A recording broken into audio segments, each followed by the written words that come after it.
तो दोस्तों आज मैं एक्सप्लेन करूंगा फार्गो वेब सीरीज के सीजन सेकंड के फर्स्ट एपिसोड को। तो बिना किसी देरी के एक्सप्लेनेशन स्टार्ट करते हैं। एपिसोड 1 स्टार्ट होता है और हम एक फिल्म की शूटिंग के सीन को देखते हैं जो नेटिव इंडियन अमेरिकन्स के मैसेकर पर बनी हुई थी। इसके बाद हमें 1970s की कुछ क्लिप्स दिखाई जाती है जिसमें उस टाइम के अमेरिका के प्रेसिडेंट पेट्रोल की शॉर्टेज पर बात कर रहे थे। हमें दिखाया जाता है कि ये कहानी सच्ची घटनाओं पर आधारित है। तभी एंट्री होती है राय गेरहार्ड नाम के एक लड़के की जो अपने बड़े भाई डॉड से मिलने के लिए वहां पर आता है। डॉड के साथ उसका हिटमैन हेंजी भी था जो एक नेटिव इंडियन अमेरिकन था। डॉड और राय गेरहार्ड फैमिली से थे। डॉड राय को लेट आने पर डांटता है। डॉड राय से पूछता है कि प्रोटेक्शन मनी कहां पर है। दरअसल गेरहार्ड फैमिली 1970s की सबसे ताकतवर फैमिलीज में से एक थी जो लोगों से पैसे वसूला करती थी प्रोटेक्शन मनी के नाम पर, और बदले में वो उन लोगों को नुकसान ना पहुंचाने की गारंटी देती थी। अगर कोई गेरहार्ड फैमिली को प्रोटेक्शन मनी नहीं देता था तो गेरहार्ड फैमिली के गुंडे प्रोटेक्शन मनी ना देने वालों को मार दिया करते थे। डॉड राय से कहता है कि उसके पास सिर्फ एक दिन है, कल तक प्रोटेक्शन मनी उसे मिल जानी चाहिए वरना डॉड उसे जान से मार देगा। गेरहार्ड फैमिली के घर में डॉड की माँ फ्लॉयड देखती है कि उनकी कमाई काफी कम हो चुकी है क्योंकि साउथ की एक दूसरी गैंग उनके हिस्से का पैसा लोगों से वसूल कर रही थी। डॉड कहता है कि वो इस गैंग से निपट लेगा। डॉड के फादर ऑटो कहते हैं कि वो इस गैंग के लोगों की हड्डियां तोड़कर, और ये बोलते ही ऑटो को स्ट्रोक आता है और वो इससे आगे कुछ नहीं बोल पाते। वहीं राय एक टाइपराइटर के स्टोर पर जाता है ताकि उससे प्रोटेक्शन मनी वसूल कर सके। टाइपराइटर स्टोर का मालिक राय से कहता है कि वो राय को बहुत सारा पैसा देगा, बस उसे जज को दुकानदार का खाता अनफ्रीज करने को मनाना होगा ताकि वो न्यू सेल्फ करेक्टिंग टाइपराइटर खरीद सके जिनकी मार्केट में भी बहुत डिमांड थी। राय वहां से सीधा कोर्ट में जाता है और जज का पीछा करते हुए एक कॉफी हाउस में रुकता है। राय कॉफी हाउस से बाकी के ग्राहकों के जाने का इंतजार करता है और फिर जज के टेबल पर जाकर उसे डराते हुए टाइपराइटर स्टोर के मालिक का अकाउंट अनफ्रीज करने को कहता है, पर जज राय को वहां से जाने को कहती है। राय जज को धमकाता है। जज राय पर पेपर स्प्रे कर देती है, इसीलिए राय जज को गोली मार देता है। रेस्टोरेंट का कुक ये देखकर राय को मारने के लिए आता है और राय कुक और वेटरेस दोनों को ही गोली मार देता है। तभी जज दोबारा खड़ी हो जाती है और राय की पीठ पर चाकू मार देती है। राय जज को 3 गोलियां दोबारा मारता है और फाइनली जज की मौत हो जाती है। राय अपनी पीठ से चाकू निकालता है और कैश काउंटर से कैश निकालने लगता है। राय देखता है कि वेटरेस कैफे के बाहर अभी भी जिंदा है। राय वेटरेस के पास जाता है और उसे गोली मार देता है। तभी राय को आसमान में यूएफओ जैसी कोई चीज दिखाई देती है। तभी एक कार राय को टक्कर मारती है और उसे अपने साथ ले जाती है। इसके बाद हम देखते हैं ल्यू सॉल्वर्सन की फैमिली को। ल्यू एक पुलिस ऑफिसर था और उसकी पत्नी बेट्सी एक हाउसवाइफ थी। ल्यू को कॉल आती है कि कैफे पर 3 मर्डर हुए हैं। ल्यू कैफे में आता है और वहां पर इंफॉर्मेशन कलेक्ट करने लगता है। तभी वहां पर ल्यू के ससुर हैंक आते हैं। हैंक भी एक पुलिस ऑफिसर थे। हैंक कुक को पहचान लेता है पर वो जज को नहीं पहचान पाता। बर्फ पर उन्हें टायर के निशान मिलते हैं पर वो ये समझ नहीं पाते कि ये निशान इन मर्डर्स के साथ मिले हुए हैं या नहीं। ल्यू समझ जाता है कि वेटरेस को गोली मारने वाले शख्स को चोट लगी थी और वो बाहर वेटरेस का पीछा करते हुए आया था। उन्हें एक पेड़ पर राय का जूता भी मिलता है। ये दोनों ये नहीं समझ पाते कि किलर यहाँ से आखिर गया कहाँ। इसके बाद हम देखते हैं एड नाम के एक कसाई को जो अपना काम खत्म करके घर जा रहा था। ल्यू अपने दोस्त कार्ल वेदर्स के साथ बैठकर शहर में हुए इन 3 मर्डर्स के बारे में बात करने लगता है। कार्ल जो एक वकील था वो कहता है कि ये 3 मर्डर्स प्रेसिडेंट कैनेडी के मर्डर की तरह किसी कंस्पिरेसी का हिस्सा है। ल्यू कहता है कि आज उसकी पत्नी बेट्सी की कीमोथेरेपी थी इसीलिए उसे अब घर चलना चाहिए। एड अपने घर पहुंचता है और अपनी पत्नी पैगी को खाना बनाते हुए देखता है। ल्यू भी अपने घर आता है और अपनी पत्नी बेट्सी के साथ मर्डर्स के बारे में बात करता है। पैगी एड को बताती है कि वो अपने सेमिनार में जाने के लिए काफी उत्सुक है। एड कहता है कि उसका बॉस इस साल रिटायर हो रहा है और वो चाहता है कि एड बूचर शॉप को अब संभाले। ये दोनों बात कर ही रहे थे कि तभी गैराज से एक तेज आवाज आती है। पैगी एड का ध्यान भटकाने के लिए अपना ग्लास गिरा देती है पर गैराज से तेज आवाजें आती रहती है। एड गैराज का दरवाजा खोलता है और देखता है कि गाड़ी का फ्रंट मिरर टूटा हुआ है और वहां पर बहुत सारा खून भी गिरा है। पैगी कहती है कि वो रास्ते में एक हिरन से टकरा गई थी। तभी गैराज के दरवाजे के पास से एक अजीब सी आवाज आती है और एड फ्लैशलाइट लगाकर आवाज की डायरेक्शन में जाता है। एड देखता है कि वहां पर एक घायल आदमी था। तभी राय एड पर चाकू से हमला करता है। एड वहीं पर रखे एक टूल की मदद से राय को मार डालता है। पैगी बताती है कि उसने गलती से राय को टक्कर मार दी थी। उसे कुछ समझ नहीं आ रहा था इसीलिए वो राय को लेकर सीधा अपने घर चली आती है और डिनर बनाने की तैयारी करने लगती है। एड कहता है कि उन्हें पुलिस को सब कुछ सच सच बता देना चाहिए पर पैगी कहती है कि पुलिस उनकी बातों पर विश्वास नहीं करेगी क्योंकि उसने पहले राय का एक्सीडेंट किया था और अब एड ने उसे जान से मार दिया है। पैगी कहती है कि वो सारे सबूतों को मिटा देंगे और लोगों से कहेंगे कि पैगी की कार का एक्सीडेंट एक हिरन के साथ हुआ था। एड पैगी की ये बात मान लेता है।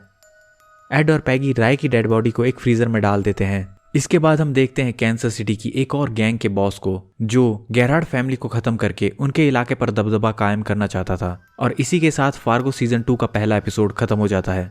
सीजन 2 का एपिसोड 2 स्टार्ट होता है और हम देखते हैं जो बुलो को जो अपने कैंसस सिटी के गुंडों के साथ गेरहार्ड फैमिली के घर में पहुंचता है। फ्लॉयड मीटिंग के लिए अपने बेटों को बुलाती है। डॉड थोड़ा देरी से मीटिंग के लिए पहुंचता है क्योंकि वो एक रूम में किसी को टॉर्चर कर रहा था।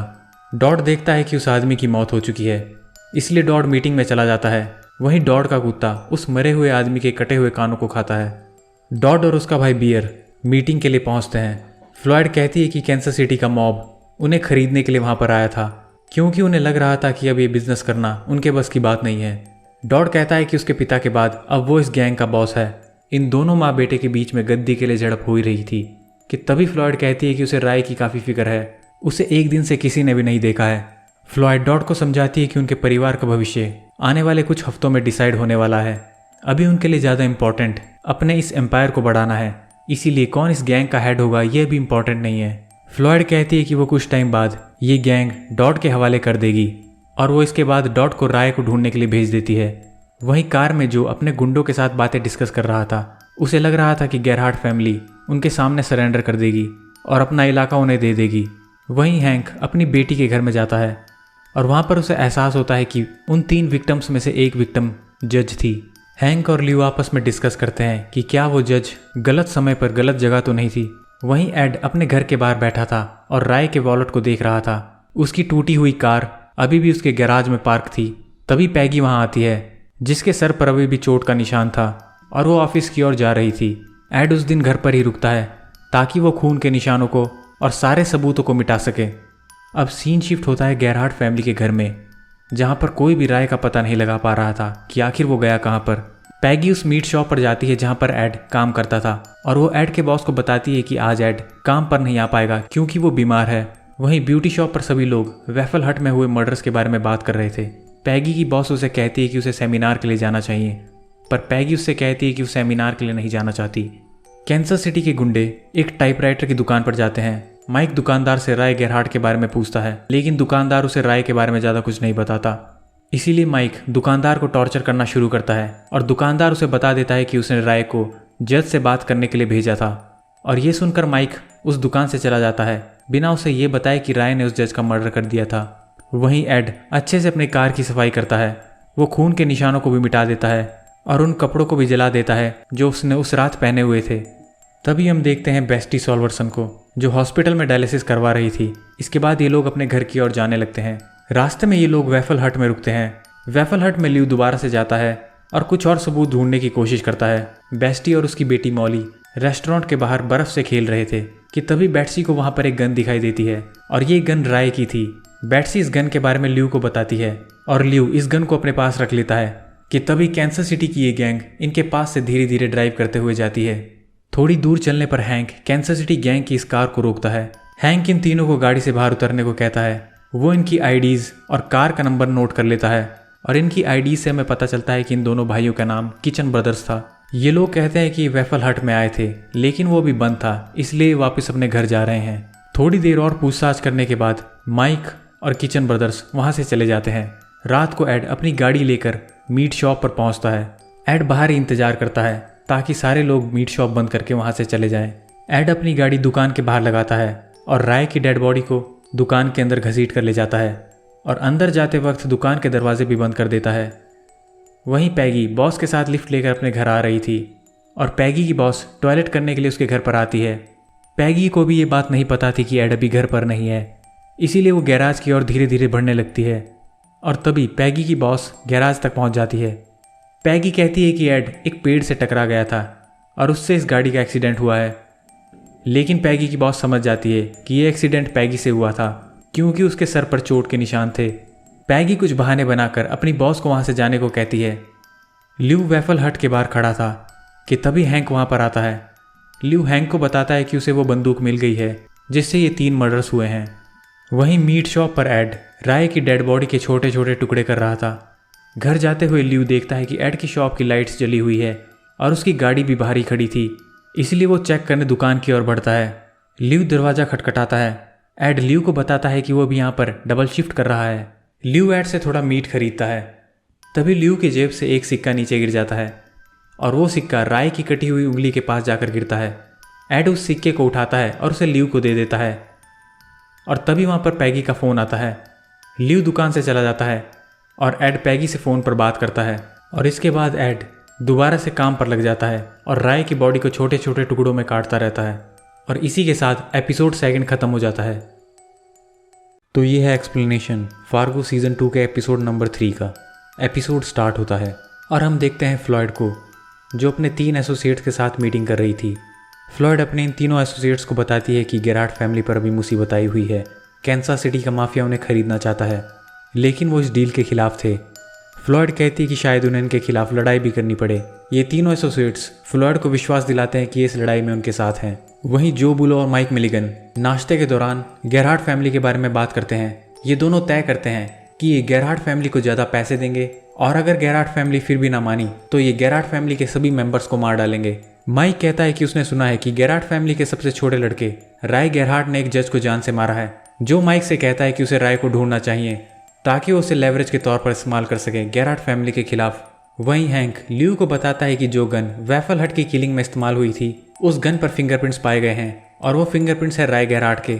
ल्यू कहता है कि ये इन्फॉर्मेशन वो फार्गो पुलिस डिपार्टमेंट को देने जाएगा। वहीं फार्गो पुलिस डिपार्टमेंट के हेडक्वार्टर्स में ल्यू बेन नाम के एक डिटेक्टिव से मिलता है जो उसे राय के केस में मदद करने वाला था।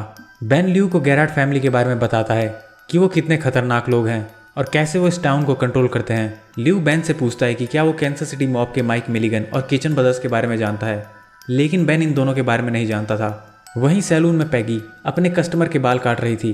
बैट्सी भी उसी सैलून में थी जो अपने कीमोथेरेपी के बारे में उन्हें बता रही थी कि कैसे उसके बाल कुछ दिनों में झड़ने वाले हैं। पैगी कहती है कि उसने डिसाइड किया है कि वो लाइफ स्प्रिंग सेमिनार में जरूर जाएगी। तभी वहां पर हैंक आता है और उन्हें कुछ पोस्टर देता है जो राय गेरहार्ड के बारे में थे। हैंक कहता है कि उसे नहीं लगता कि राय ने वेफल हट में 3 लोगों को जान से मारा होगा। तभी बैट्सी कहती है कि शायद जो जूता उन्हें क्राइम सीन पर मिला था वो इन मर्डर से रिलेटेड है। बैट्सी को लग रहा था कि शायद किसी गाड़ी ने राय को टक्कर मारी थी और वो गाड़ी उसे अपने साथ ले गई थी। यही कारण था कि राय की गाड़ी पार्किंग लॉट पर मौजूद थी। पैगी ये सब सुन लेती है और वो बीच में इंटरप्ट करती है। वो कहती है कि ऐसा नहीं हो सकता कि कोई गाड़ी राय को टक्कर मारेगी और उसे अपने साथ ले जाएगी। हैंक भी पैगी के बात से सहमत होता है। बैट्सी कहती है कि उन्हें राय की जगह उस गाड़ी को ढूंढना चाहिए जिसके टायर के निशान क्राइम सीन पर मौजूद थे। पैगी वहां से सीधा बूचर शॉप में जाती है और अपने पति एड को बताती है कि पुलिस उन्हें पकड़ सकती है, इसीलिए उन्हें आज ही अपनी कार को ठिकाने लगाना होगा। वहीं ल्यू और बेन टाइपराइटर स्टोर के मालिक स्किप का पीछा करते हुए एक स्टेशन पर रुकते हैं। स्किप काफी अजीब सा बर्ताव कर रहा था, इसीलिए माइक और बेन उससे पूछताछ करते हैं और उससे उसकी आईडी मांगते हैं। माइक और बेन उससे पूछते हैं कि आखिर वो मरे हुए जज के ऑफिस के बाहर क्या करने गया था। स्किप कहता है कि वो उसके ऑफिस में उनको अपनी श्रद्धांजलि अर्पित करने गया था, इसीलिए ल्यू और बेन स्किप को वहां से जाने देते हैं। स्किप वहां से सीधा राय के अपार्टमेंट में जाता है जहां उसे राय की भतीजी सिमोन मिलती है। सिमोन के साथ वहां पर हैंजी भी था। स्किप सिमोन को बताता है कि वो दरअसल राय से मिलने आया था। वो उसे बताना चाहता था कि वो उसके पैसे जल्द ही दे देगा। सिमोन को लगता है कि शायद राय की गुमशुदगी के पीछे स्किप का हाथ है, इसीलिए सिमोन और हैंजी स्किप को पकड़कर वहां से अपने साथ ले जाते हैं। एक सुनसान जगह पर एड और पैगी एक प्लान बनाते हैं कि वो अपनी गाड़ी को एक पेड़ से टकरा देंगे। इसके बाद इंश्योरेंस एजेंसी उनकी गाड़ी को ठीक करवाएगी और पुलिस को फिर कोई भी सबूत नहीं मिल सकता कि राय का एक्सीडेंट दरअसल पैगी की गाड़ी से हुआ था। पैगी एड को उस जगह अकेला छोड़कर वहां से चली जाती है। एड 2 बारी ट्राई करता है और अपनी गाड़ी एक पेड़ से टकरा देता है। इस सब में एड की गर्दन पर एक हल्की सी चोट भी आ जाती है। वहां पर एक टो ट्रक आता है और उनकी गाड़ी को अपने साथ ले जाता है। बेन और ल्यू गेरार्ड फैमिली के घर पर जाते हैं जहां पर गेरार्ड फैमिली के गार्ड्स उनसे उनकी बंदूकें ले लेते हैं, लेकिन ल्यू अपनी बंदूक उन्हें देने से मना कर देता है। फ्लॉयड बाहर आती है और उन दोनों से मिलती है। फ्लॉयड बेन को पहले से ही जानती थी, लेकिन वो ल्यू से पहली बार मिल रही थी। ल्यू फ्लॉयड को बताता है कि शहर में 3 मर्डर्स हुए हैं जिनमें से एक स्टेट जज भी थी, लेकिन फ्लॉयड को इस बारे में कोई भी जानकारी नहीं थी। ल्यू कहता है कि इन तीनों मर्डर्स के पीछे शायद राय है, क्योंकि राय के फिंगरप्रिंट्स उस बंदूक पर मिले थे जो इन 3 मर्डर्स में इस्तेमाल हुई थी। फ्लॉयड कहती है कि वो भी राय से बात नहीं कर सकते। तभी वहां पर डॉट भी आ जाता है। डॉट ल्यू से कहता है कि वो आखिर जजेस को क्यों मरवाएंगे, ये सारे जज उनके लिए काम करते हैं। ल्यू डॉट से माइक मिलिगन और किचन ब्रदर्स के बारे में भी पूछता है, पर ये उन दोनों के बारे में कुछ नहीं जानते थे। फ्लॉयड कहती है कि उन दोनों को वहां से चले जाना चाहिए। वापस जाते हुए ल्यू और बेन डिस्कस करते हैं कि उन्हें एक वारंट की जरूरत है ताकि वो गेरार्ड फैमिली से पूछताछ कर सकें। इसके बाद बेन ल्यू को टाइपराइटर स्टोर पर उतार देता है और वहां से अपने घर चला जाता है। ल्यू देखता है कि स्टोर का दरवाजा टूटा हुआ है और अंदर उसे माइक मिलिगन और किचन ब्रदर्स मिलते हैं। किचन ब्रदर्स में से एक ल्यू पर बंदूक तान देता है। ल्यू इन तीनों से पूछता है कि वो यहाँ पर क्या कर रहे हैं। माइक कहता है कि वो इस दुकान का मालिक है। ल्यू कहता है कि वो दुकान के मालिक को जानता है। ल्यू कहता है कि शायद तुम माइक मिलिगन हो और ये किचन ब्रदर्स हैं।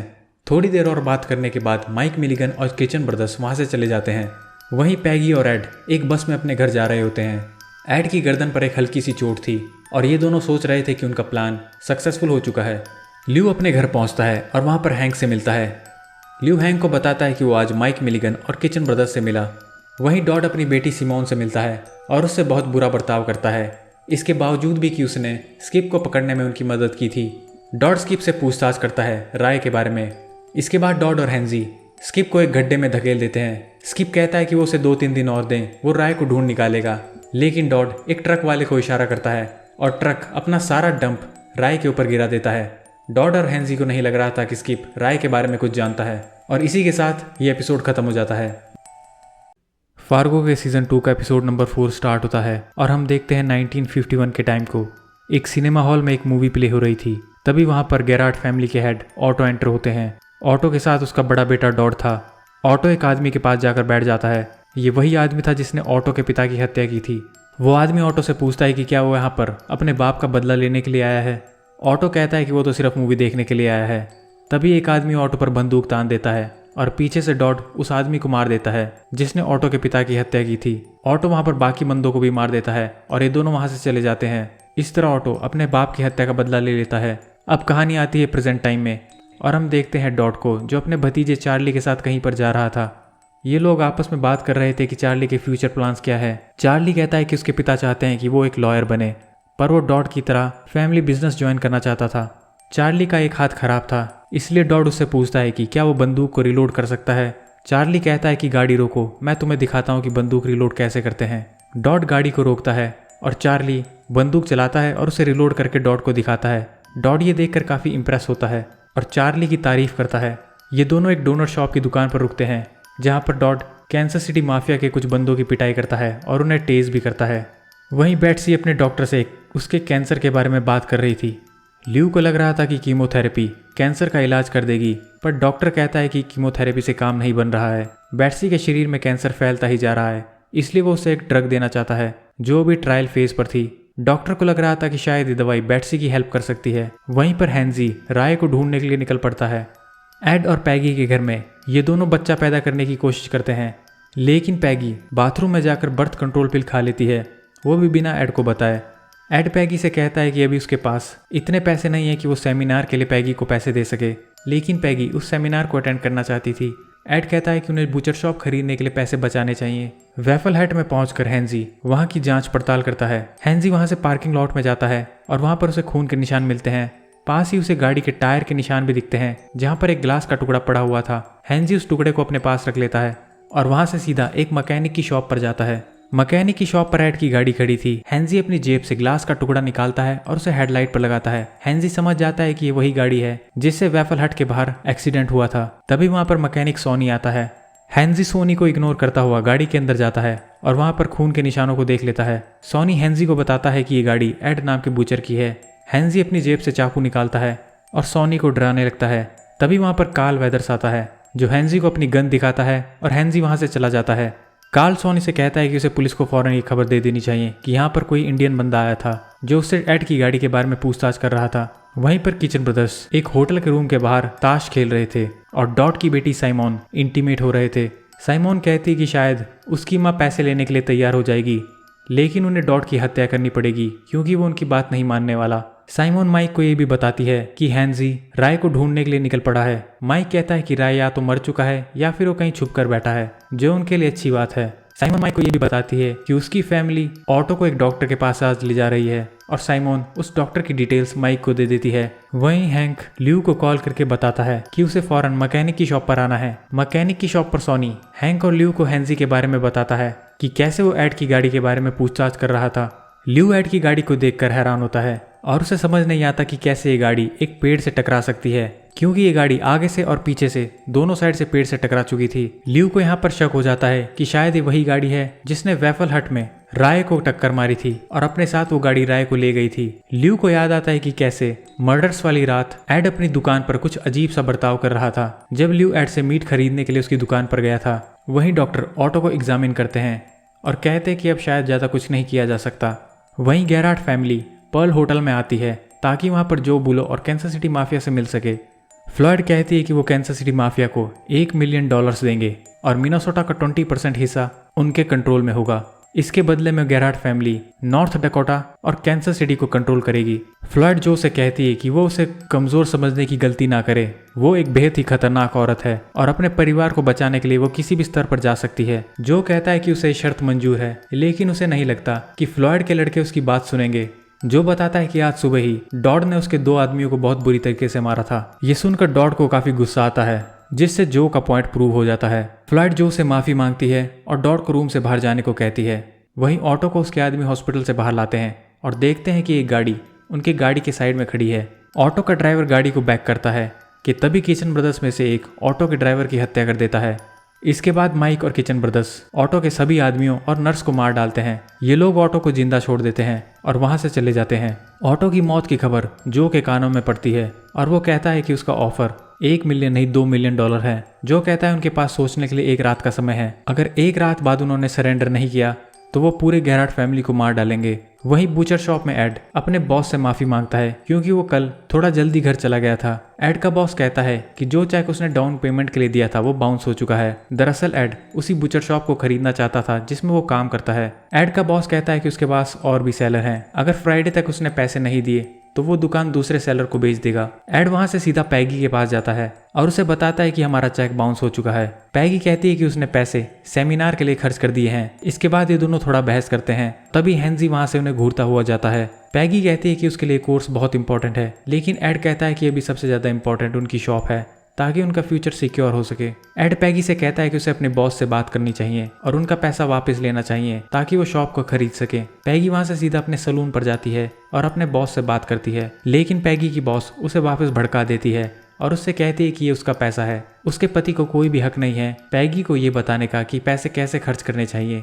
वहीं मीटिंग के बाद डॉड और फ्लॉयड गाड़ी से अपने घर पर जाते हैं और एक दूसरे को सहारा देते हैं। इसी बीच हैंजी एड और पैगी के घर में चला जाता है और वहां पर गैराज को इंस्पेक्ट करता है ताकि वहां पर उसे खून के निशान मिल सके। हैंजी को फायरप्लेस में एक बकल मिलता है जो राय की बेल्ट का था। हैंजी समझ जाता है कि ये बकल राय की बेल्ट का ही है और उसे वो अपने पास रख लेता है। तभी वहां पर एक गाड़ी आती है जो ल्यू की थी। हैंजी वहां से चुपचाप चला जाता है और ल्यू बाहर ही रुक जाता है। थोड़ी देर इंतजार करने के बाद एड और पैगी भी घर आ जाते हैं और ये तीनों घर के अंदर जाकर बातचीत करते हैं। ल्यू एड और पैगी को बताता है कि उसने आज उनकी ठुकी हुई कार को देखा है। एड और पैगी उसे अपनी कहानी सुनाते हैं, वही पेड़ वाली, कि कैसे एड की गाड़ी एक पेड़ से टकरा गई थी। ल्यू कहता है कि उसने गाड़ी के अंदर एक खून के निशानों को देखा, लेकिन एड और पैगी अपनी कहानी पर कायम रहते हैं। ल्यू कहता है कि जिस आदमी को तुमने अपनी गाड़ी से टक्कर मारी है उसका नाम राय गेरहार्ड है और उसकी फैमिली बहुत ही खतरनाक है जो पैसे के पीछे लोगों को मारती है। ल्यू कहता है कि तुम्हारे पास अभी भी समय है, तुम सब कुछ सच सच मुझे बता सकते हो, लेकिन एड और पैगी ल्यू की बात नहीं मानते।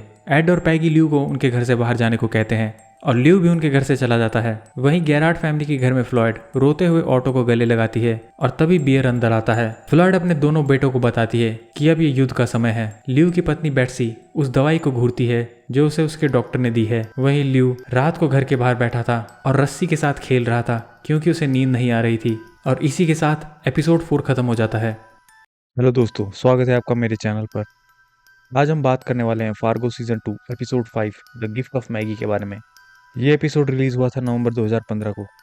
सीजन 2 साल 1989 के ईयर पर सेट है और गेरहार्ड क्राइम सिंडिकेट और कैंसस सिटी माफिया के बीच जंग को दिखाता है। ये एपिसोड इस टकराव को गहरा करता है और साथ ही में ढेर सारे ट्विस्ट और इमोशनल मोमेंट्स को लाता है। तो चलिए डाइव करते हैं इस एपिसोड के एक्सप्लेनेशन पर। पिछले एपिसोड में राय गेरहार्ड की मौत ने गेरहार्ड फैमिली को हिलाकर रख दिया था और अब वो जवाब ढूंढ रहे हैं कि आखिर राय का कत्ल किसने किया। दूसरी तरफ कांसास सिटी माफिया इस मौके का फायदा उठाकर गेरहार्ड के इलाके पर कब्जा करना चाहता था। एपिसोड की शुरुआत में रोनाल्ड रीगन के साथ जो अमेरिका की अर्थव्यवस्था के बारे में जोशीला भाषण दे रहे थे। लियो सॉल्वर्सन उनकी सुरक्षा में है, लेकिन उनका दिमाग अपनी पत्नी बेट्सी की कैंसर और राय की मौत के केस में उलझा हुआ है। इस सीन का बैकग्राउंड म्यूजिक और कैमरा वर्क इतना शानदार है कि आपको 1970 की फील आती है। उधर कांसास सिटी माफिया एक जोनिंग कमीशन को शिकार के लिए जंगल में लाते हैं, लेकिन ये कोई आम शिकार नहीं था, ये गेरहार्ड क्राइम सिंडिकेट का जाल है। फ्लॉयड जो परिवार की मुखिया है इस हमले का आदेश देती है। हैंजी डेंट डॉड के कहने पर एड को कांसास सिटी का हिटमैन द बूचर ऑफ लिवराइन बताता है। ये झूठ गेरहार्ड को और भड़का देता है। हमला शुरू होता है। ये सीन फार्गो की सिग्नेचर स्टाइल में है, खूनी, तेज और टेंशन से भरा। गेरहार्ड के ज्यादातर लोग मारे जाते हैं क्योंकि किचन ब्रदर्स जबरदस्त जवाबी हमला करते हैं। लेकिन हेनजी चुपके से एक को मार देता है और दूसरे को बेहोश कर देता है। जो बुलो भागने की कोशिश करता है, लेकिन हेनजी उसका पीछा करता है। वो सीन दोस्तों आपको चौंका देगा।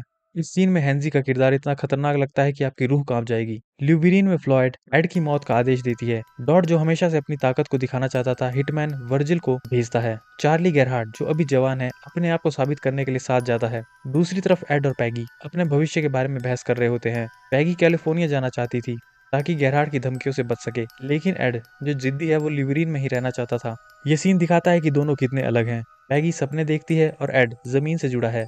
इधर माइक मिलिगन साइमन गेरहार्ड को बुलो का कटा हुआ सर दिखाता है। ये सीन इतना डरावना है कि आपकी स्क्रीन से नजर ही नहीं हट पाएगी। माइक उसे धमकाकर अपनी जासूस बनाता है और साइमन जो पहले से ही परिवार के दबाव में है, इस जाल में फंस जाती है। वहीं ल्यू को मिनेसोटा शूटआउट की खबर मिलती है।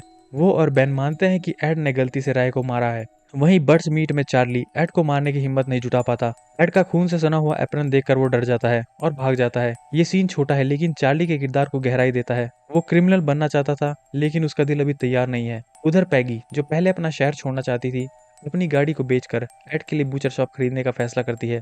ये ट्विस्ट दिखाता है कि पैगी कितनी अनप्रिडिक्टेबल है। उधर बियर को हेनजी की राय की कहानी पर शक होता है, लेकिन डॉट उसे ताने मारकर चुप कर देता है। ल्यू रेगन से बेट्सी के कैंसर के बारे में बात करता है। वो पूछता है कि क्या इस दुनिया में इस बीमारी का कोई इलाज नहीं है। रेगन जो एक एक्टर से नेता बना था, जवाब नहीं दे पाता। ये सीन इतना रियल है कि आप ल्यू का दर्द महसूस करेंगे। बाद में बेट्सी और मॉली का बना हुआ एक चित्र दिखता है तो उनके घर के ऊपर एक यूएफओ है। ये यूएफओ का एंगल फार्गो की मिस्ट्री को और गहराता है। चार्ली और विर्गल एड को मारने के लिए बर्ड्स मीट वापस आते हैं। चार्ली का शॉट मिस हो जाता है और आग लग जाती है। एक जबरदस्त लड़ाई में एड विर्गिल को मार देता है। नॉरिन और एड बेहोश चार्ली को जलते हुए शॉप से निकालते हैं और एड भाग जाता है। एपिसोड का अंत होता है जब पैगी बिना कुछ जाने एड को गाड़ी बेचने के लिए उत्साह से बताती है। अभी पुलिस की गाड़ियां उनके घर के बाहर रुकती है। एड बाहर आता है और उसका चेहरा बताता है कि वो अब बुरे फंस चुके हैं और एपिसोड यहीं पर खत्म होता है। आपको क्या लगता है, एड और पैगी बच पाएंगे? अगला एपिसोड रहनेसोरस और भी धमाकेदार होने वाला है और मैं आपसे मिलता हूँ अगली वीडियो में। तब तक के लिए स्टे ट्यून्ड। तो ये है explanation Fargo season second episode number 6 का। एपिसोड स्टार्ट होता है और हम देखते हैं ल्यू और हैंक को, जो एड को अरेस्ट करने के लिए उसके घर आए हुए होते हैं। वहीं पर पैगी उन्हें रोकने की कोशिश करती है। पुलिस स्टेशन में ल्यू अपनी वाइफ बेट्सी और नॉरीन से मिलता है। नॉरीन उस वक्त बूचर शॉप में ही थी जिस वक्त बूचर शॉप में आग लग गई थी जब एड पर चार्ली ने हमला किया था। वहीं जेल में चार्ली को कॉल करने का एक मौका दिया जाता है। चार्ली का फोन गेरार्ड हाउस में बजता है और उसका पिता बियर फोन उठाता है। उसे पता चलता है कि उसका बेटा चार्ली जेल में है क्योंकि उसने एड को मारने की कोशिश की थी और चार्ली को डॉट ने वहां पर एड को मारने के लिए भेजा था। बियर इस बात पर काफी गुस्सा हो जाता है और डॉट को मारने लगता है। हेनजी बियर को रोकता है। डॉट कहता है कि उसने चार्ली को इसलिए भेजा था क्योंकि वो चाहता था कि एड को कोई गेरार्ड फैमिली का मेंबर ही मारे और राय गेरार्ड की मौत का बदला लिया जा सके। इसके बाद फ्लॉयड बियर और डॉट को चार्ली को जेल से छुटाने के लिए और एड को मारने के लिए वहां पर भेजती है। इसी बीच साइमन माइक को यह सब बता देती है कि डॉट और बियर अपने गुंडों के साथ कहां पर जा रहे हैं। साइमन माइक से अपने पिता डॉट को मारने को भी कहती है। एड के घर में हैंक पैगी को समझाने की कोशिश करता है कि उन्हें पुलिस के साथ कोऑपरेट करना चाहिए। गेरार्ड फैमिली एड और पैगी को जान से मारने के पीछे पड़ी है, पर पैगी अनजान बनने का नाटक करती रहती है। हैंक पैगी को बताता है कि पुलिस ने फोरेंसिक टीम को उनकी कार की जांच करने के लिए भेजा है और फोरेंसिक टीम कार में मौजूद खून के निशानों को ढूंढ लेगी। हैंक पैगी को सब कुछ सच सच बताने को कहता है कि उस रात आखिर क्या हुआ था जब उसने राय गेरार्ड को अपनी गाड़ी से टकराया था। पुलिस स्टेशन में हैंक एड से पूछताछ करता है, लेकिन एड भी पैगी की तरह कुछ नहीं बताता और एक लॉयर की डिमांड करता है। इसीलिए कार्ल वेदर को एड के वकील के तौर पर वहां पर बुलाया जाता है। हैंक पैगी से पूछता है कि उसने राय को टक्कर मारने के बाद पुलिस या फिर एम्बुलेंस को कॉल क्यों नहीं किया, कि तभी डॉट वहां पर अपने गुंडों के साथ पहुंच जाता है। हैंक पैगी को घर के अंदर छुपने को कहता है। डॉट हैंक से एड के बारे में पूछता है और हैंक उसे बताता है कि एड जेल में है। हेनजी पीछे से घर में घुसने की कोशिश करता है। हेनजी घर में घुस जाता है और एड और पैगी को ढूंढता है कि तभी हेनजी हैंक को पीछे से बंदूक से मारता है और उसे बेहोश कर देता है। डॉट हेनजी को पुलिस स्टेशन की तरफ भेजता है और खुद घर के अंदर दाखिल हो जाता है। घर में पैगी डॉट को टेजर गन से टेज कर देती है। वहीं गेरार्ड फैमिली के घर में माइक अपने गुंडों के साथ हमला कर देता है और ताबड़तोड़ फायरिंग करता है। पुलिस स्टेशन में कार्ल वेदर एड से मिलता है और इसके बाद डॉट पुलिस स्टेशन के बाहर अपने गुंडों के साथ आ जाता है। ल्यू अपने आसपास के पुलिस ऑफिसर्स को वहां पर पहुंचने को कहता है और बताता है कि वहां की सिचुएशन काफी नाजुक है। डॉट वहां पर अपने गुंडों के साथ पुलिस स्टेशन पर हमला करने पहुंच गया है। ल्यू और डॉट चार्ली और एड के बारे में बात करते हैं कि तभी हेनजी एड पर निशाना साध देता है वो गोली चलाने ही वाला होता है कि तभी एक पुलिस ऑफिसर खिड़की बंद कर देता है। डॉड लियो को 5 मिनट का टाइम देता है और कहता है कि वो चार्ली को उसे सौंप दे, इसके बाद वो वहाँ से चले जाएंगे। लियो को पता था कि ये लोग एड को जान से मारने वहाँ पर आए हैं, इसीलिए वो एड की जान बचाने के लिए उसे पुलिस स्टेशन से कहीं सेफ जगह ले जाने की कोशिश करता है। लियो कार्ल वेदर से कहता है कि वो जाकर डॉड से बात करे और उसे समझाए कि पुलिस स्टेशन पर हमला करना ठीक बात नहीं है, वो जल्द ही चार्ली को छोड़ देंगे। पैगी के घर में हैंक को होश आता है और उसे सारी सिचुएशन के बारे में एक पुलिस ऑफिसर बताती है, इसलिए वो अपनी गाड़ी लेकर वहां से निकल पड़ता है। पुलिस स्टेशन के बाहर कार्ल वेदर और डॉड चार्ली के बारे में बात करते हैं और लियो और एड पीछे से बाहर जंगल की ओर भाग जाते हैं। कार्ल डॉड से कहता है कि वो चार्ली का वकील है और उसे बताता है कि लियो चार्ली को छोड़ने के लिए तैयार है। इसी बीच लियो और एड पुलिस स्टेशन से दूर भाग रहे होते हैं और उनका पीछा हैंजी डेंट भी कर रहा होता है। कार्ल डॉड से कहता है कि वो अपने लोगों को लेकर यहाँ से चला जाए और बदले में पुलिस चार्ली को छोड़ देगी, क्योंकि चार्ली ने सिर्फ गोली चलाई थी जिससे किसी का कोई नुकसान नहीं हुआ था। ये सुनकर डॉड वहां से चला जाता है। जंगल में लियो और एड एक कार की आवाज को सुनते हैं। ये कार थी हैंक की। हैंक और लियो आपस में बात कर रहे होते हैं कि तभी एड वहां से भाग जाता है। हैंक लियो को एड के पीछे भागने से रोकता है, क्योंकि उन्हें पता था कि एड भाग कर कहाँ जाएगा। वो जाने वाला था अपने घर, इसीलिए ये लोग गाड़ी में बैठकर यहाँ से चले जाते हैं। तभी जंगल से हैंजी डेंट बाहर आता है और एड जहाँ भागा था उसी डायरेक्शन की ओर जाने लगता है और इसी के साथ एपिसोड 6 खत्म हो जाता है। तो ये है explanation Fargo web series season 2 के एपिसोड नंबर 7 का। तो ये एपिसोड स्टार्ट होता है और हम देखते हैं कि गेरार्ड फैमिली और कांसास सिटी माफिया के बीच अब जंग छिड़ चुकी है। बियर और उसका एक साथी एक ऑफिस में जाकर कांसास सिटी माफिया के कुछ लोगों को मार देते हैं। इसके बाद कांसास सिटी माफिया भी बदला लेता है और गेरार्ड फैमिली के कुछ गुंडों को मार देते हैं। गेरार्ड फैमिली अपने घर में राय और ऑटो का फ्यूनरल करते हैं, क्योंकि उन्हें पता चल चुका था कि राय की मौत हो चुकी है और माइक के हमले में ऑटो भी मारा गया था। साइमन राय की बेल्ट का बकल उसी की बॉडी के साथ दफना देती है। बियर फ्लॉड को बताता है कि उनके हाथ से अब साउथ डकोटा का कुछ हिस्सा जा चुका है। उस इलाके पर अब कांसास सिटी माफिया का कब्जा होगा और डॉड का कुछ नहीं पता कि वो जिंदा है या फिर नहीं। साइमन को अपने पिता की कोई चिंता नहीं थी, इसलिए वो डॉड के बारे में गलत बोलती है और फ्लॉयड उसे थप्पड़ मारती है। इसके बाद साइमन गुस्से से वहां से चली जाती है और तभी वहां पर बेन और लियो आते हैं, जो फ्लॉयड को अरेस्ट करके वहां से पुलिस स्टेशन ले जाते हैं। रिकी बियर को बताता है कि अभी एक फोन आया है और फोन पर वो आदमी बता रहा है कि उसे डॉड की लोकेशन के बारे में पता है, लेकिन बियर रिकी को इग्नोर कर देता है। उसे अब डॉड से ज्यादा कोई मतलब नहीं था, क्योंकि डॉड ने ही चार्ली को एड को मारने के लिए भेजा था, जिसकी वजह से अब वो जेल में था। पुलिस स्टेशन में हैंक और गिब्सन फ्लॉयड से उसकी सिचुएशन पर बातचीत करते हैं कि कैसे उसके सबसे छोटे बेटे राय की मौत हो चुकी है। उसका पति ऑटो भी कांसास सिटी माफिया के हमले में मारा गया था। वहीं डॉड का कुछ पता नहीं कि वो जिंदा है कि नहीं। पुलिस वाले फ्लॉयड को तोड़ना चाहते थे ताकि वो उनकी मदद करे और कांसास सिटी माफिया को ये लोग एलिमिनेट कर सकें, पर फ्लॉयड टस से मस नहीं होती, उसे ज्यादा कोई फर्क नहीं पड़ता। फ्लॉयड कहती है कि उसने इससे भी बुरे दिन देखे हैं, ये सब उसके लिए कोई बड़ी बात नहीं है। हैंक चाहता था कि कांसास सिटी माफिया और गेरार्ड फैमिली के बीच लड़ाई अब बंद हो जाए। इसके लिए उसे फ्लॉयड से कांसास सिटी माफिया के लोगों की कमजोरी के बारे में पूछता है ताकि पुलिस उन्हें खत्म कर सके। वहीं साइमन होटल में माइक से मिलने के लिए जाती है। माइक फोन पर अपने बॉस से बात कर रहा था, जो माइक पर काफी गुस्सा था। माइक का बॉस माइक को 2 दिन का टाइम देता है। उस 2 दिन में उसे गेरार्ड फैमिली को खत्म करना था, नहीं तो वो अपना दूसरा हिटमैन अंडरटेकर गेरार्ड फैमिली को मारने के लिए भेजने वाला था। साइमन होटल रूम में आती है और माइक पर काफी गुस्सा होती है, क्योंकि उसके हमले में ऑटो मारा गया था, जबकि उसने डॉट को मारने को कहा था। माइक अब गेरार्ड फैमिली को खत्म करना चाहता था, इसलिए वो साइमन को मारने ही वाला था कि तभी लियो और बेन वहां पर आ जाते हैं। बेन साइमन को वहां से बाहर ले जाता है और लिफ्ट में साइमन बेन को लाइन मारने लगती है। इसके बाद साइमन बेन को लात मारती है और वहां से भाग जाती है। पार्किंग के बाहर साइमन को बियर मिलता है। बियर साइमन को उसके साथ चलने को कहता है और रिकी साइमन की गाड़ी लेकर घर चला जाता है। होटल रूम में हैंक माइक को गेरार्ड फैमिली से दूर रहने को कहता है। माइक कहता है कि कांसास सिटी माफिया अब इस इलाके का फ्यूचर है, गेरार्ड फैमिली अब खत्म होने वाली है। वहीं बेट्सी अपने घर में आती है और देखती है वहां पर कोई है। वो गन लेकर पास जाती है और देखती है कि किचन में कार्ल और सोनी खाना पका रहे थे। उसे पता चलता है कि इन दोनों को लियो ने वहां पर भेजा था ताकि वो घर की रखवाली कर सके, जब तक गेरार्ड फैमिली और कांसास सिटी माफिया के बीच में ये लड़ाई खत्म नहीं हो जाती। वहीं बियर साइमन को जंगल के बीच में ले जाता है।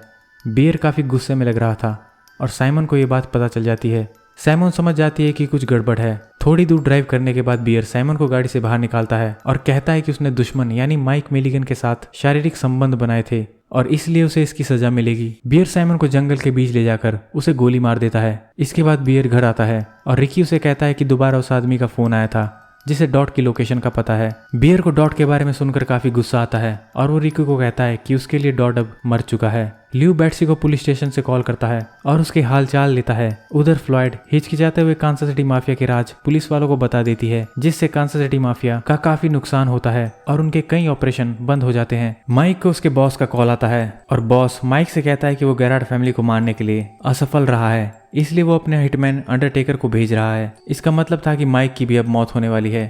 अंडरटेकर माइक को भी जान से मारने वाला था गेरार्ड फैमिली के साथ। और वहीं कांसास सिटी माफिया की इन्फॉर्मेशन मिलने के बाद पुलिस फ्लॉयड को छोड़ देती है और फ्लॉयड बियर से कहती है कि वो हैंजी को वापस बुलाए और डॉट को खोजे। फ्लॉयड बियर से कहती है कि वो ये लड़ाई लगभग जीत ही चुके हैं। हैंक ल्यू को बताता है कि उसने हैंजी की लोकेशन का पता लगा लिया है। बेट्सी काल को बताती है कि वो प्लेसिबो पिल्स ले रही है, अगर उसकी मौत हो जाए तो वो ल्यू से कहे कि वो दूसरी शादी कर ले। बियर और फ्लॉयड घर पहुंचते हैं और रिकी उन्हें बताता है कि हैंजी का कॉल आया है और वो कह रहा है कि उसने डॉट को ढूंढ लिया है। और वहीं अंडरटेकर, जिसे माइक के बॉस ने भेजा था, अब माइक से मिलता है। माइक उसे गोली मार देता है और माइक किचन के साथ मिलकर उनके बाकी गुंडों को भी मार देते हैं। माइक अपने बॉस से कहता है कि अंडरटेकर और उसके आदमियों को गेरार्ड फैमिली के लोगों ने मार दिया है। तभी वहां पर घंटी बजती है और एड डॉट के बारे में माइक को बताता है कि डॉट उसके पास है। और इसी के साथ ये एपिसोड खत्म हो जाता है। तो ये explanation Fargo season second episode number 8 का। एपिसोड 8 स्टार्ट होता है और हम देखते हैं पैगी को, जो सीढ़ियों में बैठी हुई थी और डॉट से बात कर रही थी। डॉट को पैगी और एड ने बंदी बनाया हुआ था और उसे रस्सियों से बांध रखा था। ये दोनों डॉट को जंगल में मौजूद एड के अंकल के घर में ले जाते हैं ताकि वहाँ पर इन्हें कोई ढूंढ ना सके। ये दोनों डॉट को गाड़ी में डालते हैं और उसी की गाड़ी में चल पड़ते हैं। रास्ते में ये प्लान करते हैं कि ये डॉट को गेरार्ड फैमिली को दे देंगे और बदले में उनसे शांति समझौता कर लेंगे। दरअसल एड ही वही कॉलर था जो गेरार्ड फैमिली के घर में कॉल कर करके डॉट की लोकेशन के बारे में बता रहा था, लेकिन बियर इस बात पर ज्यादा ध्यान नहीं देता था। इसीलिए लास्ट में लोग तंग आकर माइक मिलिगन को कॉल करते हैं और डॉट के बारे में बताते हैं।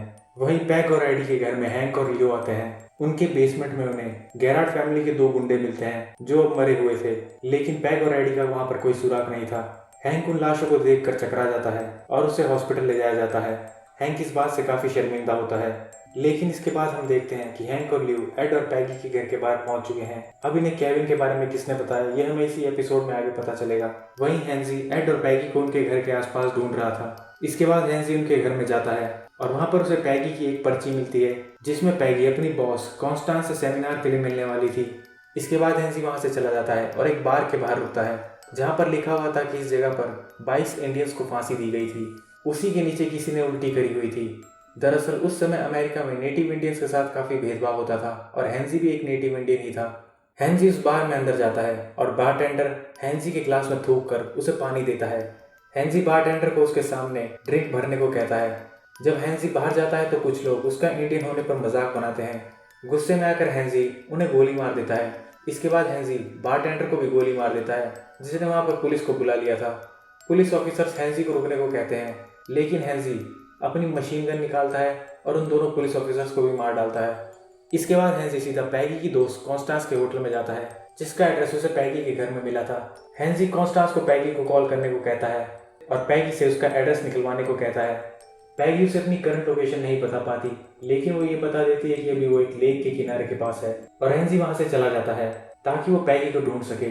वहीं कैबिन में पैगी डॉट को चाकू से मारती है क्योंकि डॉट पैगी के साथ काफी बदतमीजी कर रहा था। जब पैगी टीवी देख रही थी तो डॉट खुद को छुड़वा लेता है और पैगी को मारकर बेहोश कर देता है। वहीं एड गेरार्ड फैमिली के घर में फोन करके कहता है कि उसके पास डॉट है, लेकिन गेरार्ड फैमिली को डॉट से कोई मतलब नहीं था। इसीलिए थक हार कर एड माइक को कॉल करता है, जैसा हमने पिछले एपिसोड में देखा था। माइक कॉल उठाता है। एड कहता है कि उसके पास डॉट है, अगर उसे डॉट चाहिए तो कल सुबह 8 बजे उसे एक होटल के बाहर मिले। माइक भी एड से मिलने के लिए तैयार हो जाता है। एड माइक से कहता है कि वो उसके साथ ज्यादा चालाकी ना करे, वो पहले भी कई लोगों को मार चुका है और जरूरत पड़ी तो वो माइक को भी मार सकता है। माइक कहता है कि उसने एड के बारे में सुना है और उसे एड का मर्डर करने का स्टाइल काफी पसंद आया है। एड के जाने के बाद उसी दुकान पर हैंजी आता है और दुकान वाले से एड के बारे में पूछता है। दुकानदार पहले हिचकिचाता है, लेकिन बाद में उसे एड के बारे में बता देता है कि शायद वो किसी लेक के पास रहता है और हैंजी समझ जाता है कि वो एड और पैगी की लोकेशन के काफी करीब है। हैंजी के जाते ही दुकानदार न्यूज़पेपर पढ़ता है जिसमें हैंजी की न्यूज छपी हुई थी और वो तुरंत ही पुलिस को इन्फॉर्म कर देता है कि हैंजी उस इलाके में है। इसके बाद एड कैबिन में आता है और देखता है कि डॉट की रस्सी खुली हुई है और पैगी बेड के पास लेटी हुई है। तभी डॉट एड को फांसी के फंदे पर लटका देता है। डॉट तड़प रहा होता है और पैगी पास ही पड़ी चाकू की मदद से डॉट के पैर पर हमला कर देती है। पैगी डॉट को मारकर बेहोश करती है और फिर एड की जान बचा लेती है। एड पूछता है कि क्या डॉट अभी जिंदा है। पैगी कहती है कि डॉट अभी जिंदा है। वहीं एड और पैगी के कैबिन के बाहर हैंजी पहुंच जाता है। वो बाहर खड़ी डॉट की कार को पहचान लेता है।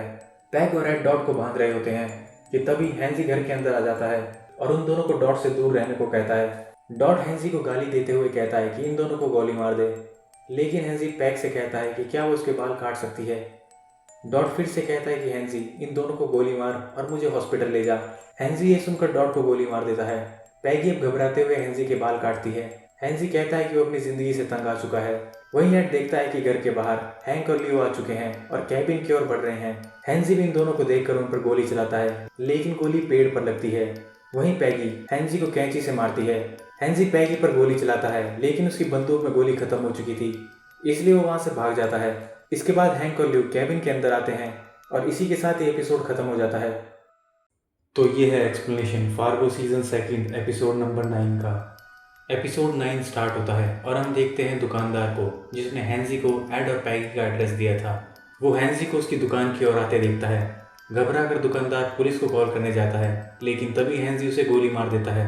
हैंजी उसी की दुकान से दवाई लेता है और अपने कंधे पर लगाता है जहाँ पैगी ने उसे कैंची से मारा था।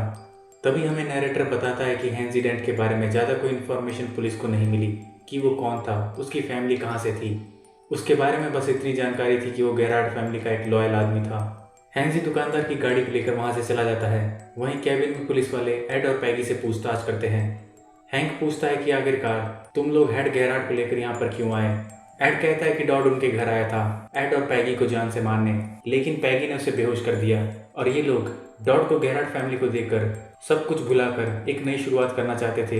ये उनका प्लान था। लियो कहता है कि हमें हैंजी को ढूंढना चाहिए क्योंकि वो और आदमियों को बुला सकता था और यहाँ पर गैंग वॉर छिड़ने की संभावना थी।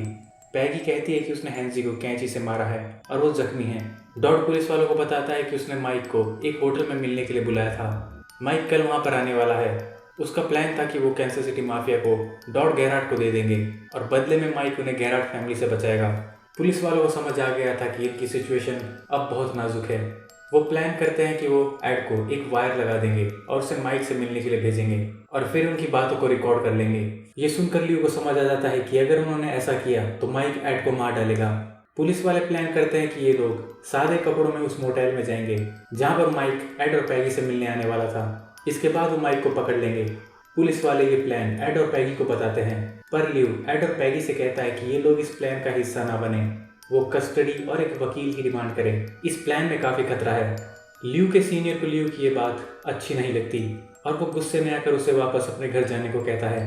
पुलिस ऑफिसर ये प्लान एड और पैगी को बताता है। वो कहता है कि ये लोग उनकी बातों को माइक के साथ रिकॉर्ड करेंगे और फिर जब पुलिस के पास माइक के खिलाफ सबूत इकट्ठा हो जाएंगे तब एड और पैगी को इन मर्डर के केस से छुड़ा लिया जाएगा। एड और पैगी ये सुनकर पुलिस का साथ देने को तैयार हो जाते हैं।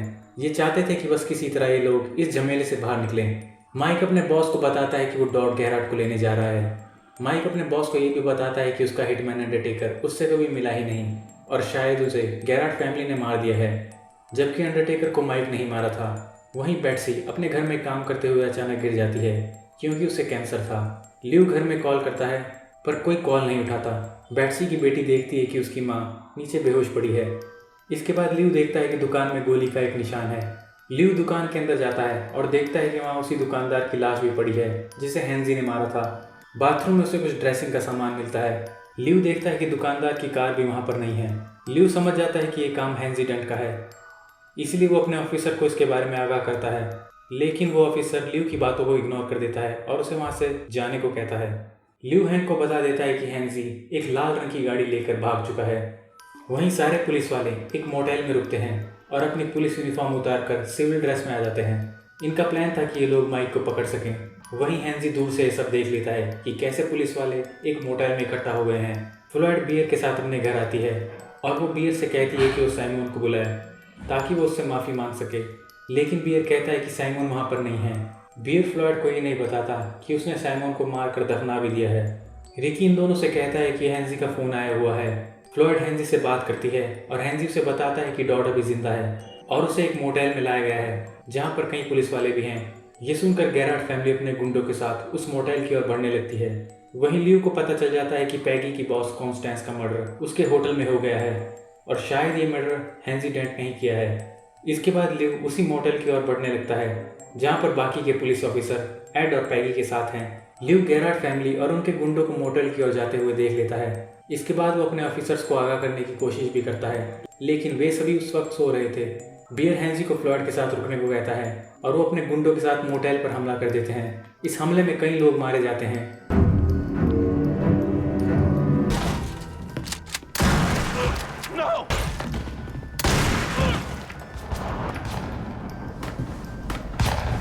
तभी हैंजी फ्लॉयड को चाकू मार देता है। इसी बीच बियर लिव के हाथों मारा जाता है। हैंजी अब एड और पैगी को मारने के लिए जाता है, लेकिन पैगी हैंजी पर गर्म पानी फेंक कर वहां से बच निकलती है। हैंजी का चेहरा बुरी तरह से जल जाता है और हैंजी भी वहां से भाग जाता है। उसी समय माइक मिलिगन किचन के साथ वहां पर आता है। वो इस शूटआउट को देख लेता है और वो भी वहां से 9-2-11 हो जाता है। लिव हैंक के पास जाता है जो भी जख्मी था, और इसी के साथ ये एपिसोड खत्म हो जाता है। तो ये है explanation Fargo season second episode number 10 का। एपिसोड 10 स्टार्ट होता है और नरेटर बताता है कि ये सच्ची घटनाओं पर आधारित एक वेब सीरीज है। ये मर्डर्स 1979 में नॉर्थ डकोटा और साउथ डकोटा में हुए थे।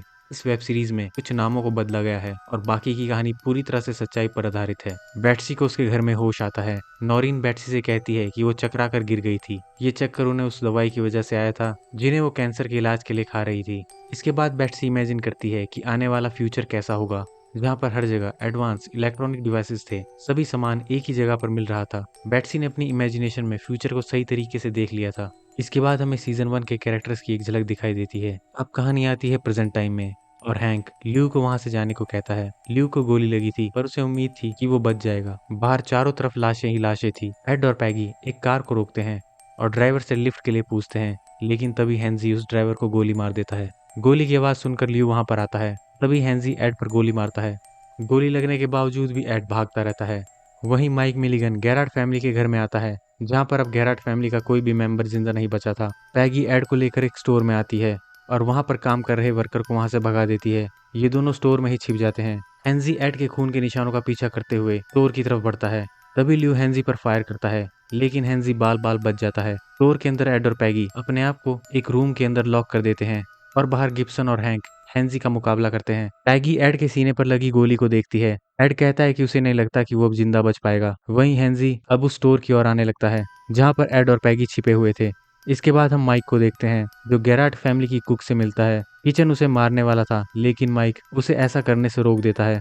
उसी दौरान गेरार्ड फैमिली के घर पर रिकी आता है और गेरार्ड फैमिली का कीमती सामान और पैसा चुराने लगता है। रिकी को लग रहा था कि घर पर कोई भी नहीं है, क्योंकि उसे खबर मिल चुकी थी कि गेरार्ड फैमिली के सभी मेंबर्स मर चुके हैं। रिकी सामान ले ही रहा होता है कि तभी वहां पर माइक और किचन आ जाते हैं। माइक कहता है कि अब वो यहाँ का राजा है और आज उसकी ताजपोशी है। ताजपोशी के दिन राजा एक अच्छा काम करता है और एक बुरा। वो एक अच्छा काम पहले ही कर चुका था, जो था घर की नौकरानी को ना मारना, और अब एक बुरे काम करने की बारी थी। रिकी कहता है कि बस वो ये पैसे लेकर वहां से चला जाएगा। रिकी अपनी गन की ओर बढ़ता है, लेकिन तभी किचन उसे गोली मार देता है। वहीं हैंजी एड और पैगी के रूम में धुआं छोड़ता है ताकि वो दम घुटकर मरने लगे। हैंजी कमरे के अंदर भी आने की कोशिश करता है। पैगी देखती है कि एड अब कोई भी मूवमेंट नहीं कर रहा है, इसीलिए वो एक औजार लेकर दरवाजा खोल देती है। बाहर हैंजी तो नहीं था, लेकिन वहां पर ल्यू और गिब्सन थे। दरअसल रूम के अंदर धुआं था ही नहीं, ये सब पैगी की हेलुसिनेशन थी। गिब्सन देखता है कि एड की मौत हो चुकी है। ल्यू पैगी को बताता है कि वहां कभी एनजी आया ही नहीं था। इसके बाद ल्यू पैगी को अरेस्ट करके अपने साथ मैनसोटा ले जाता है। कार में पैगी ल्यू को यह बताने लगती है कि कैसे वो इन सब में खुद ही एक विक्टिम है और इन सभी मर्डर्स में पैगी की कोई भी गलती नहीं है। लेकिन ल्यू उसे बताता है कि उसने काफी गलतियां की है, जिसकी वजह से ये सब जाने गई है। इसके बाद हम हैंजी डेंट को देखते हैं, जिसके चेहरे पर एक पट्टी लगी हुई थी और उसे एक आदमी एक झूठा सोशल सिक्योरिटी कार्ड देता है, जिसमें हैंजी का नया नाम था, मोसार ट्रिपोली। हैंजी उसे बताता है कि अब वो अपने चेहरे की प्लास्टिक सर्जरी करवाना चाहता है और कैंसर सिटी माफिया से बदला लेना चाहता है। वहीं हम देखते हैं कि माइक मिलिगन को उसका बॉस अकाउंटिंग डिपार्टमेंट में प्रमोट कर देता है, जिससे माइक मिलिगन बिल्कुल भी खुश नहीं था। माइक सोच रहा था कि गेरार्ड फैमिली के जाने के बाद वो कैंसर सिटी माफिया का बॉस बनेगा और साउथ और नॉर्थ डकोटा पर रूल करेगा, पर उसे अब ऑफिस का काम करना पड़ेगा। वहीं दूसरी तरफ हम देखते हैं हैंक को, जो पूरी तरह से ठीक हो चुका है और वो अपनी बेटी बैट्सी ल्यू के घर पर आता है। ल्यू बताता है कि एफबीआई के पास अभी तक हैंजी का कोई सुराग नहीं है। हैंक को लगता है कि हैंजी देश छोड़कर जा चुका है, लेकिन ल्यू कहता है कि उसे लगता है कि हैंजी कभी ना कभी तो दोबारा वापस आएगा। और इसी के साथ एपिसोड 10 खत्म हो जाता है। तो दोस्तों ये थी फार्गो वेब सीरीज का सीजन 2 का फुल एक्सप्लेनेशन। मैं उम्मीद करता हूँ कि आपको एक्सप्लेनेशन पसंद आया होगा। अगर आपको ये वीडियो अच्छा लगे तो इसे लाइक करें, शेयर करें। ये वीडियो देखने के लिए आपका बहुत बहुत धन्यवाद।